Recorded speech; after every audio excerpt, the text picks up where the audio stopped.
Mas enfim, meu querido Gavião Bueno, que está falando? Olá, ela está aqui, haja coração, é muita emoção. E vamos falar sobre um tema que interessa a todos nós. O meio ambiente, né? O meio ambiente em que você vive é também importante. Para falar sobre esse assunto, recebemos ela, mestre e doutora em geografia. Sim. Seja bem-vinda, nossa querida amiga Larissa Varravi. Essa fera aí, meu. Seja bem-vinda, Larissa. Olá, pessoal, boa tarde. Obrigado pelo convite. Bem-vinda. Ô, Larissa, Obrigada. muito obrigado. Ela que é mestre e doutora em geografia. Caraca. Ela sim a gente pode chamar de doutora. Bem, doutora. Tudo bem, doutora? É, ó. Tem uma pergunta que eu tenho curiosidade com o pessoal. O norte-americano, ele não estuda muito geografia, né, doutora, professora? Por que essa pergunta? É porque ele nunca sabe onde o Brasil tá, né? Sim, né? Eu acho que a questão geográfica, vários países têm essa deficiência em saber localizar, enfim, os locais, cidades, capitais, né? Né? Acho que não é exclusivo dos Estados Unidos. Mas sim, a gente tem algumas ocasiões aí que a gente já presenciou, né? Essa falta de conhecimento geográfico deles. Mas hoje, a nossa querida Larissa, professora, mestre, doutora, tá aqui, que a gente comentou esses dias no Boa da Pan sobre a questão do plástico, né? E eu tava comentando, né, que eu vi uma reportagem muito interessante. Sabe aquele glitter, né, que você usa no carnaval, aquelas coisinhas? É o microplástico. E tá cada vez mais presente em muitas coisas, inclusive no ser humano. E a gente trouxe a Larissa para falar mais sobre isso, sobre essa importância, já que a ONU escolheu o plástico como foco principal para a Semana Mundial do Meio Ambiente deste ano, né, Larissa? É isso mesmo. Esse ano a ideia, né, da Semana do Meio Ambiente é trazer então esse tema da redução do consumo de plástico, né? E quem sabe até um plástico zero. Em função de que o plástico, depois das mudanças climáticas, é considerado a principal ameaça ao meio ambiente que a gente tem hoje, né? Então, esse tema, ele vem aí para corroborar isso, né? Então, se a gente pensar na questão de quanto de plástico a gente produz, né? E quanto desse plástico que a gente produz é de fato reciclado ou reaproveitado, né? Uma porcentagem muito pequena, né? Então, sem dúvida, a gente tem que discutir isso. Então, não é só no glitter, né, que está o microplástico. Mas tá em muitas outras coisas, com certeza, na roupa, em cosméticos, né? Então, são vários os produtos aí. O plástico está na nossa vida em maneira geral, né? Tá no carro, tá no smartphone, tá no computador e tá também em outros produtos, né? Principalmente as embalagens, né? Que a gente tem consumido, né? E não adianta, né? A gente vai no mercado, não tem, né? Lá, isso que o mercado tenta que você leve na caixa de papelão as compras, você vai lá e pega uma sacolinha. Pega a sacolinha. Você acha que as pessoas têm noção real do impacto do plástico? Não? Eu acho que ainda não, né? Ainda não. Eu acho que a ideia do plástico, ela tá, da poluição plástica, ela está muito relacionada a gente ver uma sacolinha jogada, uma garrafinha, a poluição oceânica, a poluição de rios, né?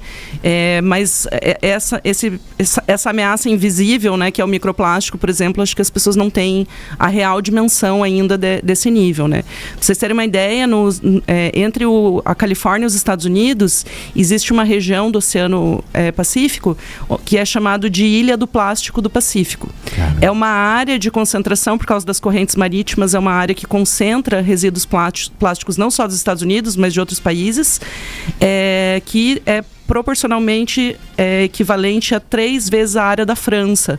Né? Então é uma área gigantesca.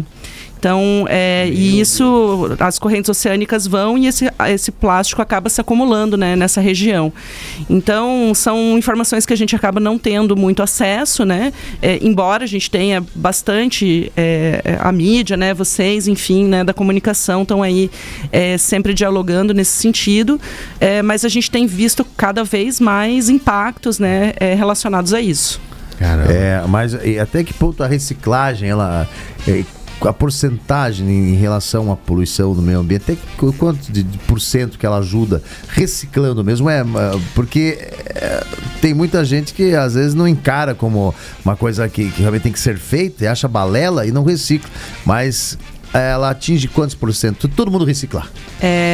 Bom, hoje no Brasil é em torno de 9% do material reciclável, né, vai para essas usinas de reciclagem, né? Mas muitos materiais não tem como reciclar, né? Então eles não existe a possibilidade, enfim, industrial ainda de reciclagem, né? A ideia seria substituir daí. Então, sim, substituir por materiais biodegradáveis, né, outros materiais. E também, principalmente, pressionar mesmo o governo, empresas, né, indústria, de mudarem as suas linhas de produção aí para incorporar esses outros materiais, né? A gente sabe que isso acaba sendo caro, né? É mais barato para uma indústria fazer o plástico, comprar o plástico puro, né, que a gente chama, do que comprar um plástico reciclado. Então, a reciclagem do material plástico, ela é muito cara também, né?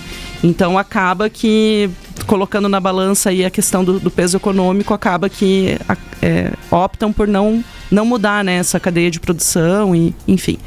Que no meu tempo de jovem, a gente tinha a sacola de papelão do coletão, né? Era muito legal. Fazia furos. A gente levava a garrafa lá de vidro para pegar outra de vidro e levava o engradado de cerveja para trocar por outro. Então, mas hoje em dia facilitou muito. O plástico está em todo lugar. Poderia ter uma política para voltar com as garrafinhas, né? Eu vi que tem uma marca famosa, lançou a garrafinha de novo, só que descartável, de vidro descartável, não pô. Ainda o vidro é menos prejudicial que o plástico, mas também igualmente, né, poluidor. E mais útil numa briga também. Então.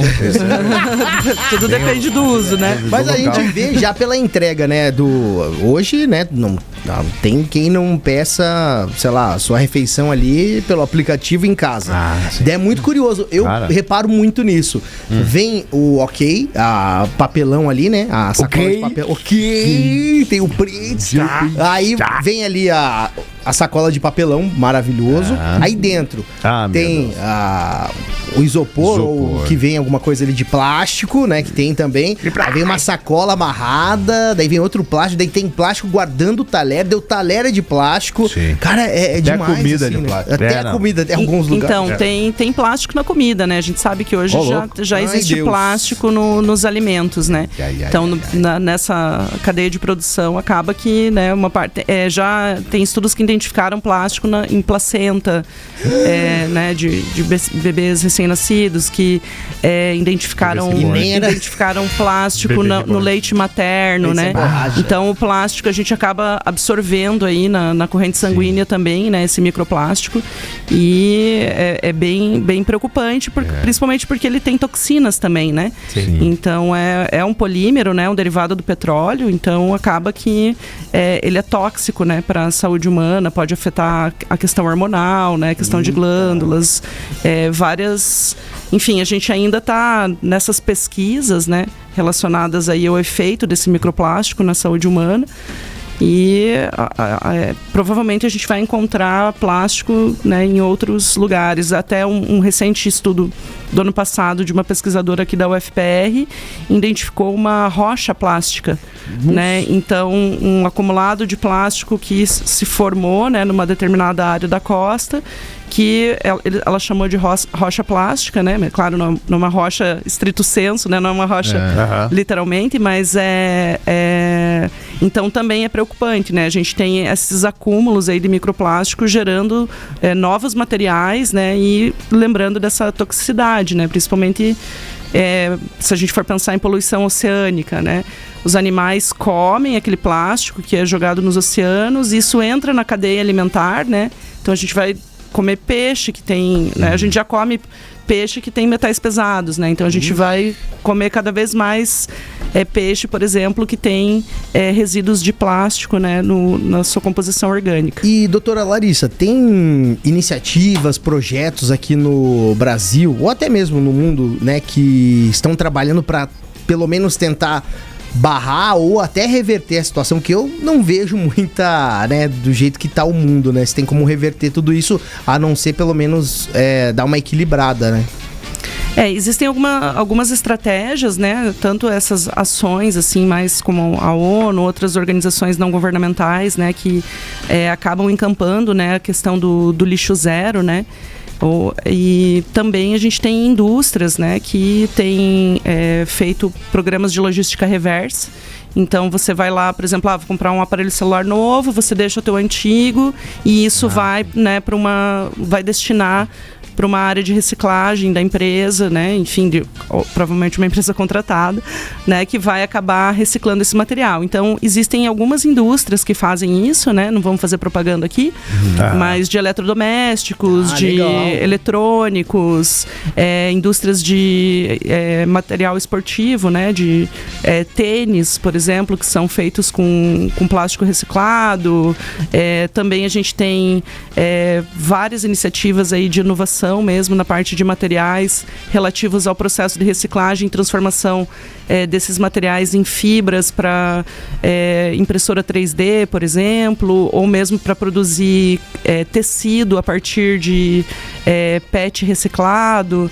Então a gente tem sim algumas iniciativas. Está longe, né, do ideal, né, daquilo que a gente imagina como meta, né? Mas ainda, como a gente falou, a maior parte do plástico não é reciclado, né? Tanto por não ter um destino correto, né? Na questão de gestão de resíduos, quanto pelo fato de muitos materiais não serem reciclados mesmo, né? Então, se a gente for pensar em absorventes, por exemplo, femininos, né? Ele não é um material que pode ser reciclado, né? Então, e outros, fralda, né?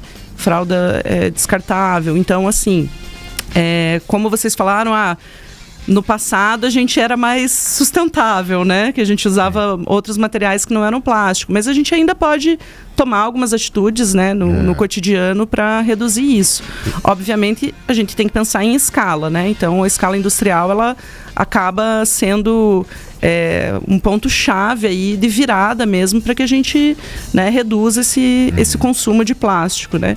Mas daí é aquela coisa, a gente pode fazer uma compra a granel, levar os potes, né, para comprar em locais que vendam grãos a granel, arroz, né, feijão, enfim, granola e etc, né? Tem várias casas de produtos naturais que inclusive disponibilizam, vendem, né, recipientes aí de tecido, né, e outros materiais para substituir o plástico, né?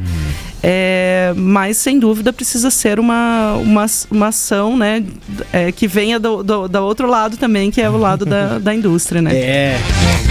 Olha, gente, então, se você tá aí ouvindo o Boa da Pan, com certeza você se identificou com algum hábito aí que você tem, que você exagera no plástico. Verdade. Ou até mesmo nem separa o lixo aí na sua casa. O básico, né? O basiquinho. Lá o condomínio onde eu moro tem negócio para destinar o óleo usado, lixo reciclável. Então, assim, ajuda também, né? Você que tá ouvindo o Boa da Pan, a doutora Larissa já deu o recado, né? O meio ambiente precisa, e é aquela coisa, parece clichê, mas ajuda de cada um pouquinho ali, um pouquinho lá, quando vê, aí começa a diminuir essa ilha do plástico aí, que é um absurdo, né? Você chama atenção quando vê uma situação, você chega e meu senhor, ou não, você não tem esse perfil, você só pensa assim, meu Deus, estamos perdidos.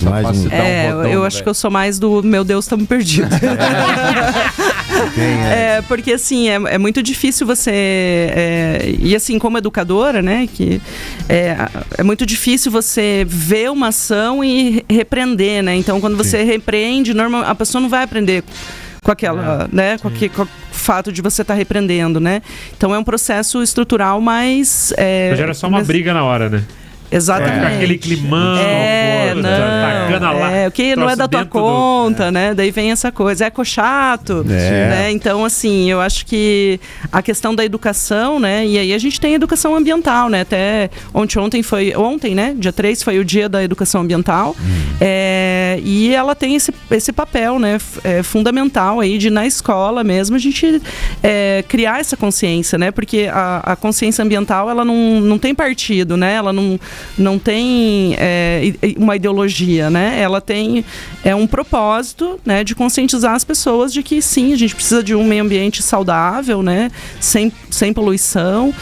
Isso é constitucionalmente garantido, né? Então, a gente tem esse direito, né, de ter um meio ambiente equilibrado e saudável, né? Meu irmão pesca muito, já pegou um peixe dentro, foi, tá vendo? Joga um pilha na água. Nossa, aí deu cagada. E ó, e mesmo... Meu pilha foi pro menudo. Pescou, Rafael. Falando isso aqui em Curitiba, é preciso reforçar, porque, ó, exemplo... Aqui em Curitiba, nos dias alternados com a coleta de lixo normal, né, comum, tem o reciclável, lixo que não é lixo, né, prefeitinho? É verdade. E passa o caminhão com o sino ali, né, eles estão batendo ali. A doutora Larissa, ela faz um bem comum a todo Curitibinha. Eu tenho que te agradecer, eu agora trabalhando como secretário de Desenvolvimento Sustentável, tenho essa pasta com muito carinho e preciso de pessoas como você que façam essa ponte para que nós possamos cuidar do meio ambiente. Porém, o na Eduardo rua que eu vou pra Pimentel minha não vai casa fazer aqui, ó, e aqui onde a gente mora é super verde, tem vários terrenos que tem vários bosques aqui particulares. Eu que fiz. Essa rua aqui, do Abrochado. lado da... Não, tem Abrochado, vira na rua da CNT aqui, eu não lembro o nome. Abrochado, eu tô fazendo rua uma muito revitalização. longa, tem vários bosques ali. Sim. Nessa rua, como tem terrenos muito grandes, né, com árvore e tudo mais, o povo tá jogando ali cozinha velha. Passa ali agora, você vai ver o que eu tô falando. Você vai ver cozinha velha, vai ver um monte de coisa. Micro-ondas. Por favor, a gente tá na cidade que já foi exemplo um dia já. Então, o mínimo que você tem que fazer é esperar o dia da coleta lá do lixo que não é lixo. Verdade. E eles levam, né, minha querida Larissa? Sim, tem municípios também que não tem, né, a coleta seletiva, né? E aí isso dificulta bastante, né? Acaba ficando um trabalho só dos coletores de reciclável, né? E, enfim, tem essa questão da organização política. Curitiba já tem, né, uma tradição em relação a isso. Também ainda está muito longe do ideal, né? Então a gente sabe que o pessoal descarta mesmo o lixo nas ruas, em terreno baldio, não tá nem aí, né? Se eu não tô vendo, não é meu. Então, né, abandona. O cara vai de madrugada jogar os lixos. Exatamente. Tem um projeto muito legal aqui no Rio Atuba, ali em Colombo, que é um pessoal do Eco Barreira. Sim, então. Saldanha. Exato. Ele já veio, ótimo. Saldanha é nosso amigo. Ele é maravilhoso, né? O trabalho dele é muito legal e eu acompanho sempre, né, o trabalho dele, e é muito interessante quando ele vê o lixo reduzindo, né? Na Eco Barreira, né? Sim. Então, assim, uns anos atrás tinha muito mais volume de outros materiais, né? Pneu, sofá e etc. Quem que joga um sofá no Rio, gente? Um chupeta. O cara não consegue mexer ele na sala de casa. O cara consegue erguer pra jogar no Rio. O Saldanha postou esses dias, eu sigo ele no Instagram, eu acho o trabalho maravilhoso. Inclusive, vários artistas, a Glória Pires comentou e tudo mais, o dia que ele postou da Lontra. Deu pra ver, cara, muito legal. Muito legal. Parece que ela foi agradecer ali, né? Um obrigado pela Eco Barreira ali. Parece Eu deixei meu sofá aqui, você pegou? A Magalu disse que ia entregar aqui. À noite ele postou. Não sei se você viu passar. No aplicativo tá recebido por vizinho. À noite ele postou, hoje fizemos lontra assada. Jantar. Mas ó, eu quero agradecer, doutora Larissa, eu espero que você volte mais vezes, que é um assunto que tem que ser recorrente aqui na programação, porque o futuro depende disso, né? Isso aí. Eu espero que o mundo mude, mas tá difícil acreditar. Sim, o papel de vocês é fundamental para isso, né? Para divulgar essas informações e para ajudar também nesse processo educativo, né? E de conscientização. Acho que vocês estão de parabéns aí também por trazer esses temas, né? E dar possibilidade e visibilidade para essas propostas. Obrigado. Boa. E, doutora Larissa, como encontrá-la nas redes sociais para saber mais sobre meio ambiente? O arroba é Geociências Uninter, né? Então, da Uninter. Uninter.com. Exatamente. Então, vocês podem entrar no arroba Geociências Uninter, né? A gente sempre faz postagens ali relacionadas ao meio ambiente, né? Aí tem o meu pessoal, que é Larissa Varnavin, né? Meu nome e sobrenome. E é isso. Larissa, Então, parabéns obrigada. pelo trabalho, continue Obrigado. e o que precisar da gente, estamos aqui Conte com conosco. microfones abertos. Ok, é maravilha. Salva de Vou mandar palmas. umas pautas aqui pra vocês. Sim. Salva de palmas, ela, Larissa. geógrafa. Essa fera aí, meu. Varnavim. E ó, intervalo rapidaço e o papo é cinema após o Cinema, intervalo, hein? A gente vai falar sobre muita coisa aqui no Boa da Pan.